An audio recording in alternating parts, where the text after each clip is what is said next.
Oh, this one's not bad. Anything else?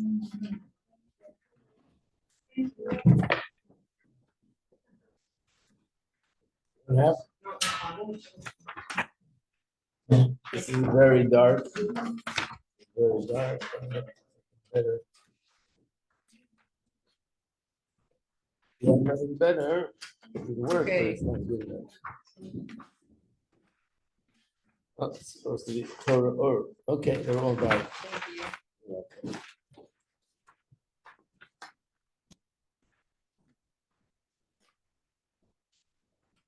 It is more in the Gemara, but I'm just skipping a little bit, just trying to learn the parts that are easier to follow. So this is again Gemara Sanhedrin. We're continuing in Gemara Sanhedrin, and we're on page 98. Hey, remember you said the Gemara, the page number is only on the front. So the page number is identified by either 98A, and the other side of the page is called 98B. The little numbers just is because it's English, so one page here in the English turns out to be 4 or 5 pages. Okay, it says start, so we'll start over there. The Gemara now discusses a pasuk which talks about redemption. The pasuk says, "Ani Hashem, I am God. Beita achishena. In its time, I will hasten it." This is Yeshayahu, Isaiah. What does it mean? In its time, I will hasten it. Do you have a copy? You got? Yeah. Okay. Amar Rabbi Alexander. Rabbi Alexander said, "Siv beita." It says that it'll be in its time, which implies Hashem designated a time when Mashiach is going to come. He put it on his calendar. And if this is his time, he's sending Mashiach. What's the time? Nobody knows. Nobody knows, only Hashem knows. But then the next word is Achishena. I will make it happen before the time. So it's a contradiction. Is it on a designated time or does it happen before the time?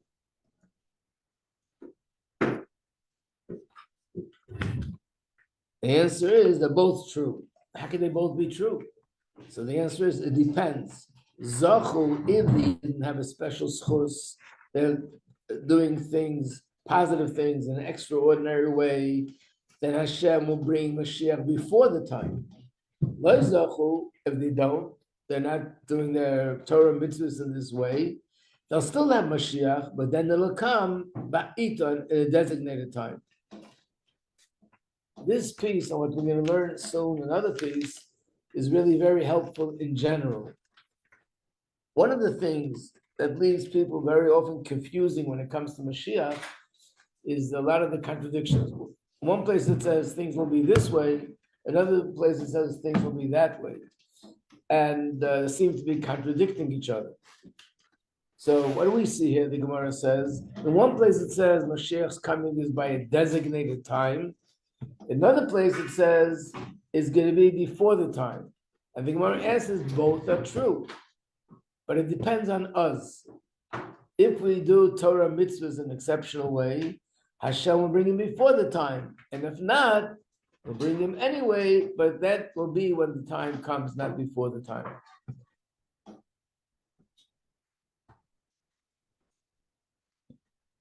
I remember I once called airlines. I had points to get a ticket. So I wanted to get a ticket with my points on my credit card. And I called them up. I said, how much is it going to cost for me to transfer this, convert this into a ticket? I want to go to this and this place. So they told me there's 2 possibilities. Do you want rapid redemption? Rapid redemption means fast redemption. Yeah, I want rapid redemption. That costs a little bit more. So this is called rapid redemption. Hashem brings Mashiach before the time. And this is an answer to a lot of questions. That Mashiach can come in different ways. And they're all true.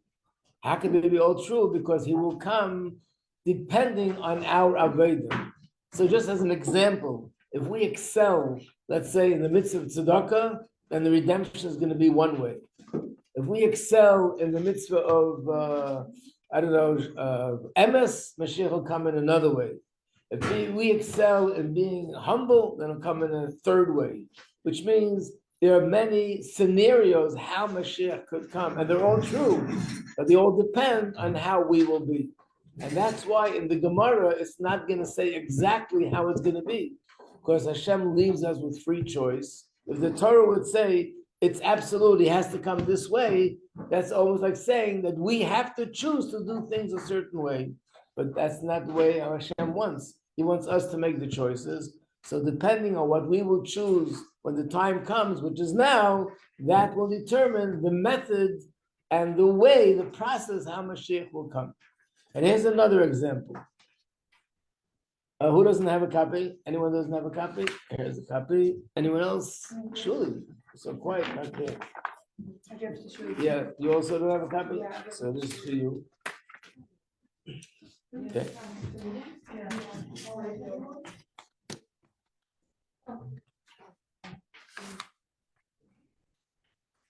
You emptied it out. No more copies. No, I have one for you. What's the other example? Amar Rabbi Alexandria. Rabbi Alexandria said, Rabbi Shua ben Levi asked the following question. There's a pasuk, there's a verse that says, "Va'aru imanani shmayo kevar enosh osei." It says that that Mashiach will come with the clouds of heaven, somewhere like you will see a man on these clouds. So Mashiach is going to come riding on a cloud, miraculously. But there's another pasuk that says, "Oni v'reichav ala chamer." He'll be like a poor person riding on a donkey. So which way? Is he going to come in a cloud or is he going to come riding on a donkey? So the answer is, again, the same answer. Zachu, if we merit, if we're doing our Torah mitzvahs in an exceptional way, so we will merit that the process of Mashiach's coming will also be in an exceptional way, in a miraculous way. And what are we going to see? He'll be coming in Manan Shmaya, something which will be a miracle. We'll see Mashiach coming with clouds. Lo Zachu, if we don't merit, then Mashiach will come in a very simple way, and it'll be like a poor person riding on a donkey. And of course, if you look in the notes, you'll see that a lot of this could be also understood as a metaphor, because try to imagine today Mashiach riding on a donkey. I mean, it doesn't fit in today, donkey. Gemara talks about a horse, but even a horse is not like the way, President of the United States doesn't come riding on a horse. So these are metaphors, and many explanations to what is the metaphor. But one thing is clear, that riding on a donkey represents a simpler way, and coming on a cloud is something much more dramatic. And a cloud, a miracle, something really fascinating. So it depends. If we merit, it will be that way. And the way most people explain it is, the question always comes up in class, and we had this question when we're learning Rambam. When Mashiach comes, will he have to perform miracles or not? Anyone remember that question? No. Will he have to perform miracles to prove his identity? No. Could he perform miracles when he comes? Yeah. Right. In other words, it's possible when Mashiach comes, there'll be miraculous things happening. And it's possible that we won't see anything miraculous, and he'll prove his identity some other way, not through miracles. It'll be by seeing his knowledge in Torah and seeing that he's a great tzaddik and that he's a descendant of King David. But we don't necessarily, Rambam writes, he doesn't necessarily have to perform miracles. And if you remember, we said this is the reason why he says this, because by Moshe, it was that way. When Moshe said to Hashem, the Jews are not going to believe me that I'm here to take them out of Mitzrayim. What should I do? What did Hashem tell them? Take your stick, throw it on the floor, and let's see what happens with it. And basically, when he came to Paro, he made the stick turn into a snake, and the snake turned into a stick. And then when he came to the Yidden, he did other things. He made the river turn to blood, and he put his hand in, and it became, he did miracles. And these miracles, Hashem gave him 3 miracles. He said, do one. If that doesn't work, do a second one. And if that doesn't work, make a 3rd miracle, and by then they'll believe you that I sent you. Which means, how did Moshe Rabbeinu establish and confirm his identity? By performing miracles. So the Rambam writes that Mashiach does not need to perform miracles, but of course he could perform miracles. And that's what it says here. He could either come in a dramatic way, like on a cloud, meaning it's a metaphor, but it means in a miraculous way, where we'll see clearly, openly, wow, this is something out of this world. Or he'll come like a poor person riding on a donkey. Mepharshim explain, you see, the English also translates that like a poor person riding a donkey means he'll be exceptional in his humility. Even though he is going to be the leader, he's going to be a king, he's going to take us out of Gullus, nevertheless, he'll be extremely, extremely humble. Like we find with Moshe Rabbeinu, he took the Jews out of Egypt, he gave us the Torah, he was the leader, and nevertheless, what does it say in the Chumash? He was the most humble person that ever lived. It's a pasuk in the Chumash. He's the most humble person that ever lived. And of course, you must have heard the answer to this many times. How could you be such a great tzaddik and witness that Hashem is giving you all this greatness and still be humble? What's the answer to the question? In other words, he knew that he was chosen to lead the Jews. He was chosen to perform miracles. He was chosen to be a Navi, a prophet. He was chosen to give the Torah, and he's still the most humble person in the world. How could that be?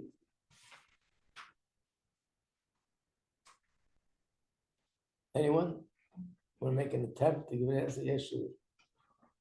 Because he was completely devoted to Hashem. Therefore, like, he didn't matter like he was that way. Right. Was he did all these great things, but he didn't give himself any credit. Everything he did is that Hashem enabled me to do whatever I did. He gave me a neshama. He made it possible for me to achieve what I achieved. He didn't give any credit to himself.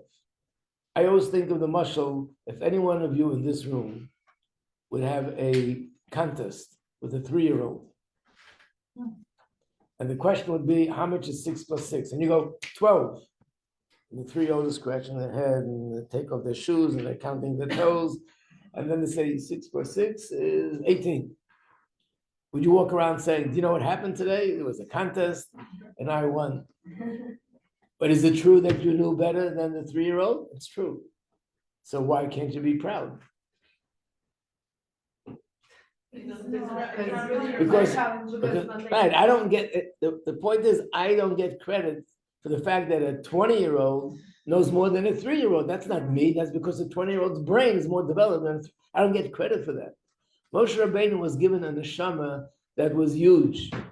And everything he did was because Hashem gave him the power and gave him so many spiritual gifts and gave him parents who were the greatest tzaddikim of the generation. So he said, whatever I accomplished, it's not me.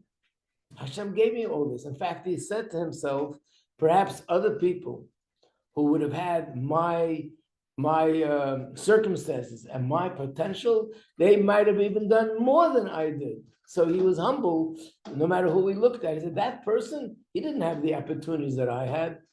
And in fact, if they would have had the opportunities I had, maybe they would have been even accomplishing more than I accomplished. So therefore, you can be a Moshe Rabbeinu, and you can be humble. And same with Mashiach.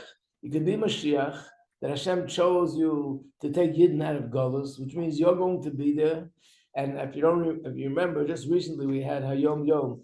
Moshiach will be teaching Torah to Avraham Avinu and Yitzchak and Yaakov and Rabbi Akiva and all the tzaddikim, and still he'll be the humblest person in the world because he will not contribute and attribute any of the credit to himself. It will be all Hashem gave me all this potential. So when this was said, there was a king who was called Shver Malka. So let's turn to the page 98A5. And it says that King Shapur was the king of a certain country, but he had a good relationship with the sages. He said to Shmuel, you say that Mashiach will come on a donkey? I will send him my finest horse. In other words, this king was a little bit like teasing a little bit. Why would he come on a donkey? I have good horses. I'll send him a real good horse. Amalei, so he said to him, you have a horse that has a lot of colors? Basically saying you don't have a horse that's even superior to our donkey. Again, it's metaphoric language, but it means to say it's not just so simple. When it says a donkey, we see that Abraham Avinu was riding on a donkey, Yitzchak was riding on a donkey, Yaakov was riding on a donkey, and Moshe was riding on a donkey. So first of all, in those days, people traveled with donkeys. But if you look at everything from Torah, there must be something about what the donkey represents, and that's why they were riding on a donkey. Okay, so we see again the same thing from both examples, that when you hear that Mashiach will come one way, another place says it'll be another way, unless it says it has to be only this way, otherwise it means both ways are possible, both ways are things, like let's say, when will the dead come back to life? We're going to learn about it. We'll have a separate class on this, separate classes on this. In one place it says that the dead will come back to life 40 years after Mashiach comes. One place it says it'll happen right away, it'll happen sooner. So which is it? Again, the same thing. Both are true. This is a possibility, and that's a possibility. And it all depends on our avodah, our Torah mitzvahs.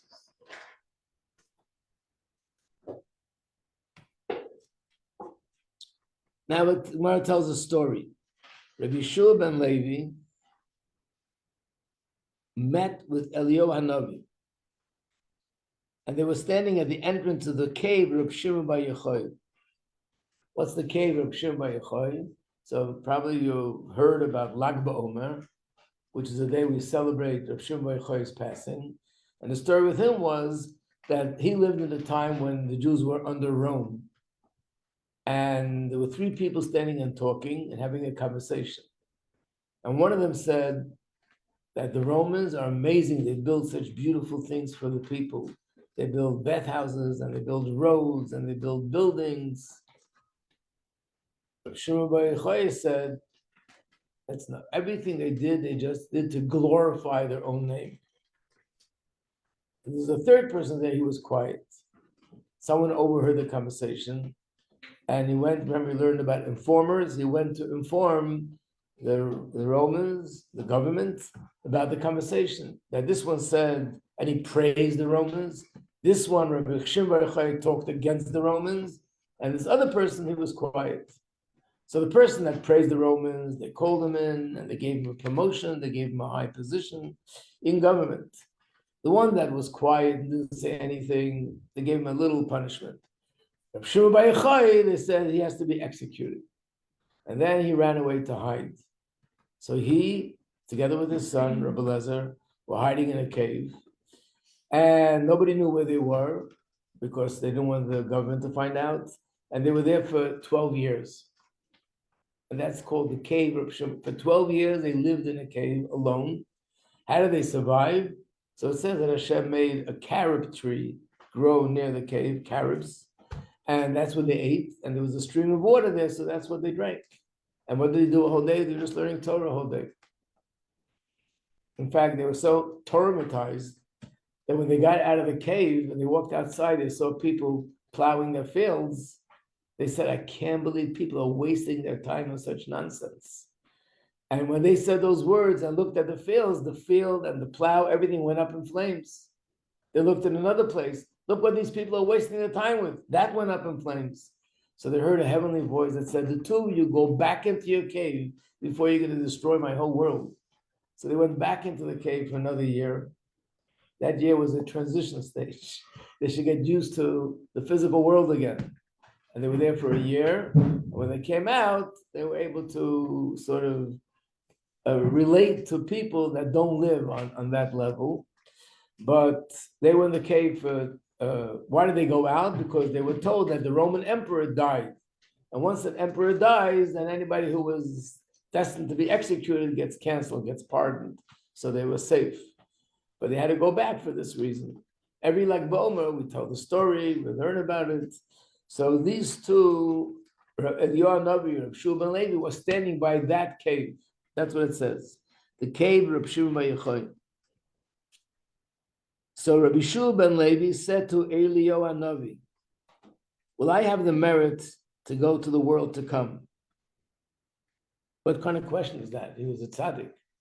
Plus the fact that in general, every yid has the merit to go to the world to come. So what was his question? The question was, yes, everyone has the merit to go to the world to come, which is Gan Eden, but sometimes because a person did things in his lifetime that were inappropriate, so they have to go through a painful process, which is really a process of cleansing. We just had a class about this, process of cleansing, a process of healing. The neshama needs to be healed and cleaned, and then the neshama could go to Gan Eden. But ultimately, it goes to Gan Eden. And this is, generally speaking, every Jew, unless there's really some very, very evil person. And that's why halachically, with the Kaddish that's said is that the neshama should have less suffering. And you're not allowed to, a person's not allowed to say Kaddish for more than 11 months. Because if they do that, it's like implying that their father or mother or whoever it is was an exceptional wicked person. You're not allowed to do that. So what was his question? His question was, will he go straight to Gan Eden, or will he also have to go through some degrees of suffering? So he said to him, this was his answer, if Hashem wants it to be that way, that's the way it'll be. So Rabbi Yeshua ben Levi said, I saw two, but I heard three voices. What does that mean? It means that he heard a voice, but he didn't see anyone behind that voice.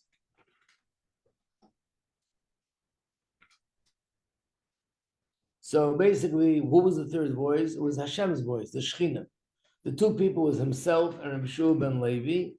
I mean, Eliyahu Navi and Rabbi Yeshua ben Levi. But he heard a voice, which was Hashem's voice. And then he said to him, tell me, where is Moshiach? I'd like to speak to him. I'd like to have a talk with him. So he said, go.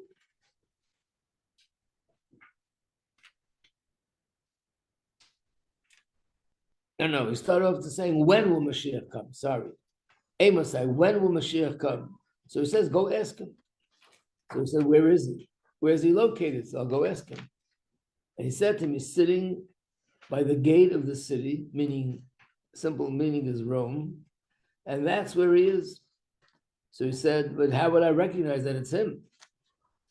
And he answered him, there are a lot of people sitting there, people that are poor people, afflicted with diseases, and he's one of them. And how will I know which one he is? They're all sort of in the same situation. The answer is, all of them will be untying and tying their bandages at the same time. He will do it one at a time. What does that mean? These people, unfortunately, because they're sick, they have bandages on their hands, on their feet, on their neck, whatever, different parts of the body that have problems. So every day they take off the old bandage and they put on a fresh bandage. But you'll notice one poor person takes one bandage off at a time. First takes off the bandage, puts on a fresh one, then goes to another spot. Everybody else, they take off all the old bandages first, and then they put on all new bandages. What does it have to do with Mashiach? So he said, because that person's Mashiach, and he's waiting for Hashem to give him the signal to go take Yidden out of Golus. And we know that the Satan is always, there are always sort of prosecuting voices in heaven that say the Jews don't deserve Mashiach.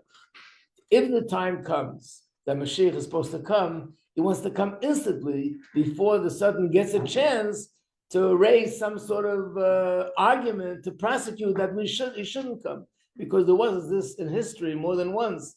There was a time for Mashiach to come, and then there was a prosecuting argument, no, we don't deserve it, and it stopped. Like the Gemara says, I'm not talking about stories that happen later. There's a famous story with the Arizal. That the Arizal, who lived in Tzfat, and as we know, he was a great Makubal. He was like the Baal Shem Tov. He performed open miracles. He was the biggest master of Kabbalah since the times of Reb Shimon Bar Yochai. So one Friday, late afternoon, he told the students that I'd like to go together with you to the Kotel in Yerushalayim. There's no way you can get from Tzfat to the Kotel in those days, even if you had the best donkey, to get anywhere near. Today it's about 3 hours, I think, with a car. So obviously it meant in some sort of miraculous way they would be in Yerushalayim. So they said, sure, we're just running home to get the consent of our wives that they're okay, we'll be away for Shabbos. When they came back, the Arizal said, okay, forget the plans. If you would have given me the answer right away, without questioning, without thinking, just go straight, it was a moment that the gates of heaven opened, and if we would have asked for Moshiach in and by the spot of the Kotel, that could have been it. But because you delayed it, we missed the moment, and now there's no point in going. Even though their intentions were good, they did what you're supposed to do. But at that moment of their reasons, he also knew that a husband shouldn't really leave, especially for Shabbos, without getting the consent of his wife. But if the Arizal is offering to do that, they shouldn't have had any kind of qualms or thoughts. They could have trusted if he's saying something, for sure it's going to be okay. Try to imagine they would have listened to him, and they did bring Moshiach. You think when they come home, their wives will be upset? If they hear what happened, they brought Moshiach, they'd be very happy.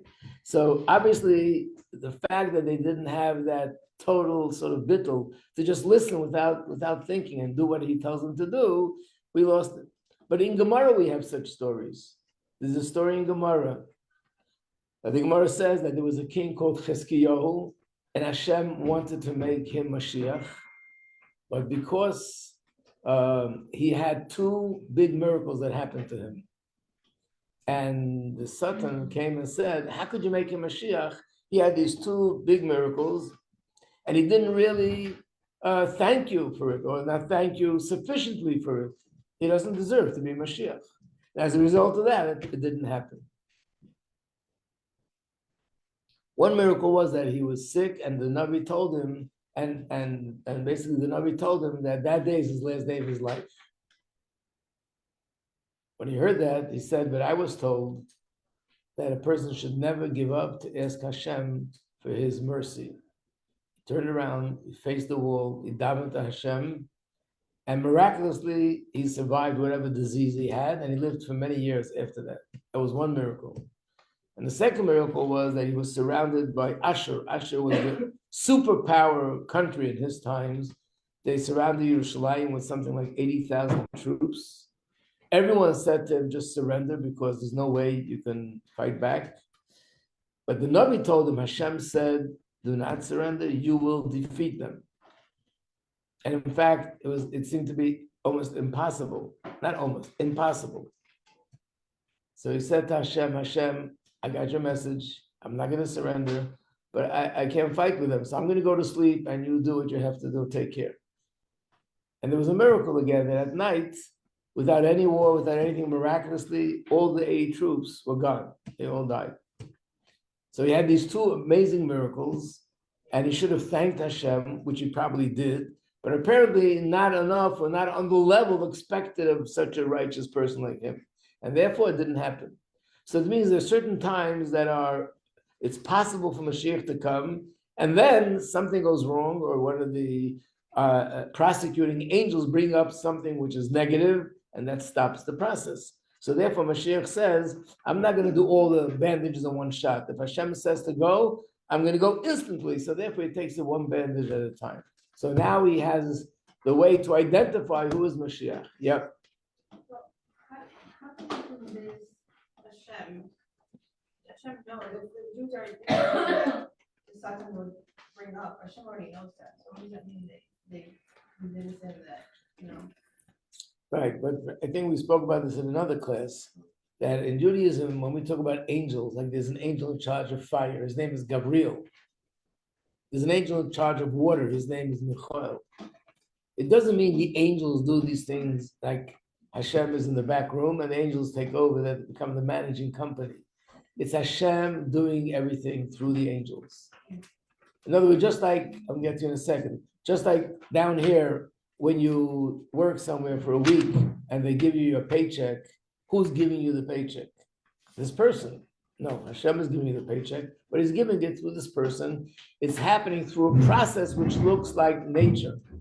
So same thing up there is also a process. It's happening through a process that looks like this angel's doing this, that angel's doing that, but really it's all Hashem. Right, and the same as with the Satan, it's also has to come from Hashem, that there is an argument, which that argument, it comes from a place of Gevura, a place of more harshness and severity, and therefore it argued that we don't deserve Mashiach. It's really Hashem judging us. But it's everything Hashem judging us. Yeah. So you said that king could have been Mashiach, so anybody can become Mashiach? I thought it was pre. No, he was a descendant of King David. Every generation, there's someone who was the descendant of King David, and he's the righteous person of the generation that deserves to be Moshiach. So in that generation, it was this king. So if he doesn't become, is there anybody else that's also at the same time, at the same time? That's Right. descendant of So David? it means that at that point, he didn't merit to be Mashiach. So either it means that someone else was given that function, who also had to be descendant of King David, or it means that at that time it didn't merit, and if he would maybe do tshuva for not praising Hashem properly, then he would get the merit back. I'm not that part. I never saw anything written about what happened after the story. So let's see what happens here. He goes to Rome, and he goes to the place by the gate of the city, and he sees all these people sitting there, poor people. They have all sorts of afflictions. And then he sees, one person does his bandages only one at a time. So he walks over to him, and even though this was Rome, and these looked like just people out there, and you couldn't tell who they were, nevertheless, he approached him and said in Hebrew, Shalom Alecha Rabbi Amir, which means welcome or peace to you, my rabbi and my master. And it was true, it was actually Moshiach. And he said to him, peace to you, the son of Levi. His name was Yeshua ben Levi. And then he said, when are you coming? So he answered him, today. He got all excited. Of course, as you know, he didn't come that day. So he went back to Eliyahu Navi, page 98, A6, and he said to him, what did he say to you? So he said, first of all, he said to me, Shalom. So by you should know, if Eliyahu Navi tells somebody Shalom, which means peace unto you, you're guaranteed share in the world to come immediately. That was his original question. But then he said, but he lied to me. He told me he's coming today, and it never happened. So he said, when he said Hayyim, he didn't mean today. He actually meant to allude to a pasuk, to a verse. There's a verse that says, Hayyim Tishmo. Today, if you listen to Hashem's voice. But basically what that means, that in essence, Mashiach can come every day, any day. There's no limitation. He can show up any day. But the condition is, the prerequisite is that we have to do Torah mitzvahs properly. And therefore, when he said Hayom, what he meant to say was, again, didn't mean to say today, but he meant to say the beginning of a verse and you'll finish the verse. And what does it say? Today, if you listen to my voice. Now you look at the notes, and there's a lot of commentary here as well. What's the metaphor of the gate of Rome, the bandages and all that? So the bandages, there are sources in Tanakh where it says the Mashiach will be filled with affliction, he'll be suffering, he'll have a lot of pain, because he's suffering from the fact that we are in Golus. But what was he doing there? Just sitting and looking around, collecting money? What was Mashiach doing? So obviously, it's a metaphor the way most people understand it. And every detail there has a deeper meaning. But what we see from this is that there is no day that is sort of excluded from the possibility that Mashiach should come. In fact, there's a question in Gemara: could Mashiach come on Shabbos? There's one opinion that says Mashiach can't come on Shabbos, and he gives a halachic reason for that. And it's a similar thing about Friday, being that everyone's busy with Shabbos. If he comes, he's going to disrupt all the preparations for Shabbos. So it's the opinion that says he won't come on Friday. I'm learning.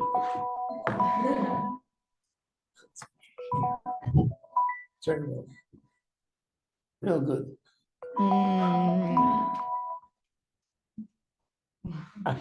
Okay. Okay, so there was once a Tzemach Tzedek was once having a Farbrengen.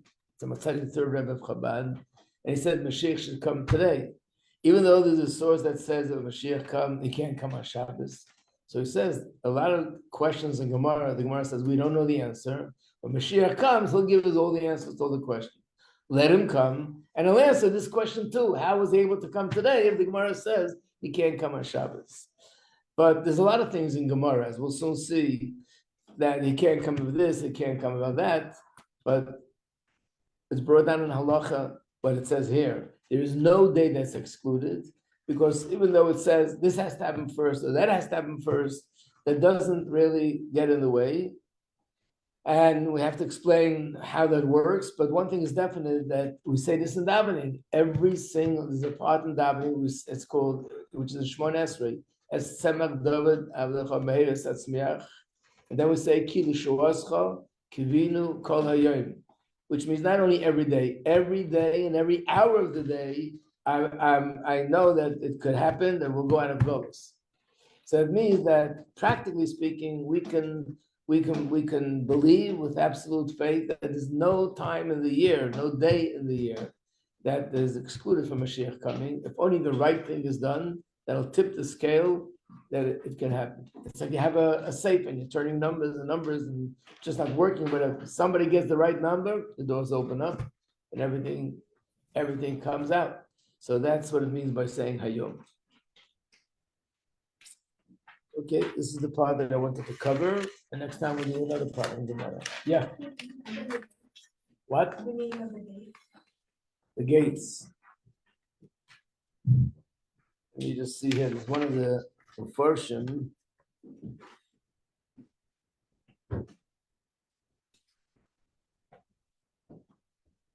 That say it actually means the gates of Gan Eden. It was the gates of the Garden of Eden, and they sort of corresponded, or they from there you could see the gates of Rome. That's what it meant. What's Mashiach doing in Rome? He belongs in a holy place, not in a place like Rome.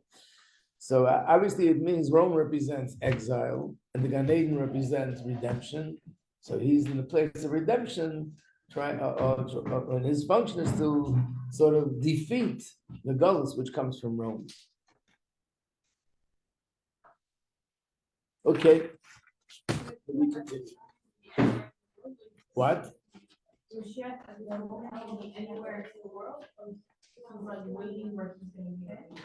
Right. No, it can be anywhere, and when the time comes, so he can show up where he's supposed to show up from. But there's nothing in halacha that says that he has to come or appear in Israel or outside of Israel. I mean, there are different things that are written, but it's not like halachic binding.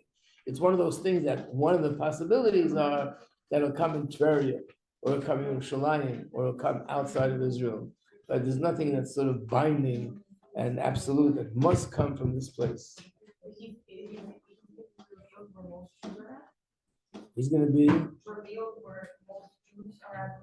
again. That would again mean that it's something which is a condition, but it would make sense if he's coming to the place where most Jews are. Okay.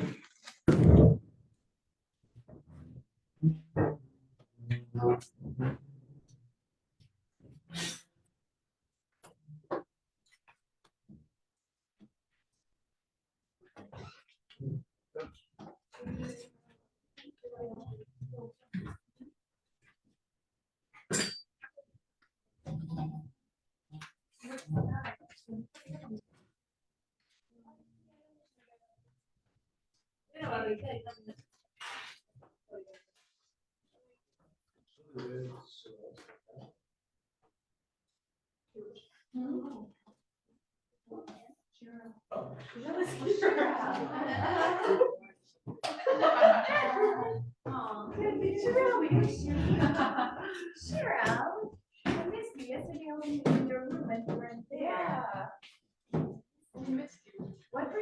doing, Ron?